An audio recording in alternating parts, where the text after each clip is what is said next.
tumekutana mchana wa leo, tunalo jambo kubwa ndani ya mkoa wetu. Tunao ujio wa makamu mwenyekiti wa Chama cha Mapinduzi Tanzania Bara, ndugu Steven Masato Wasira, ambapo atakuwa kwenye mkoa wetu wa Kagera kuanzia tarehe 22 mpaka tarehe 25, na tutampokea tarehe 22 kwenye uwanja wa ndege wa Bukoba majira ya saa 5 mpaka saa 5:30 asubuhi. Na baada ya hapo atakuja kusaini vitabu, na mchana wa saa 8 tutaelekea wilaya ya Bukoba vijijini kwenye kata ya Kemondo, ambapo tunakwenda kuwa na mkutano mkubwa wa hadhara.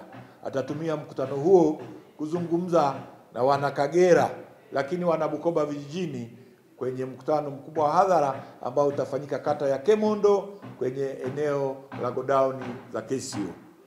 Kesho yake tarehe 23 atakwenda wilaya ya Karagwe, ambapo tutakuwa na mkutano mkubwa wa ndani, ambapo atakutana wananchi, wanachama na viongozi wa Chama cha Mapinduzi wa wilaya ya Karagwe. Tarehe 24 atakwenda wilaya ya Ngara, na huko atakwenda kuzungumza viongozi na wanachama na wananchi wa wilaya ya Ngara kupitia mkutano mkubwa wa ndani.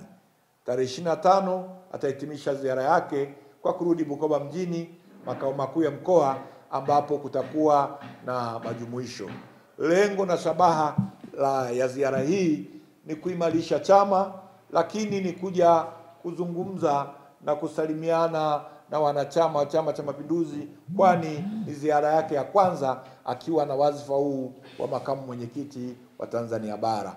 Kupitia mikutano hiyo atafuatilia utekelezaji wa ilani ya uchaguzi ya Chama cha Mapinduzi na atasikiliza kero mbalimbali zinazowakabili wananchi wa mkoa wa Kagera na kuzipatia ufumbuzi.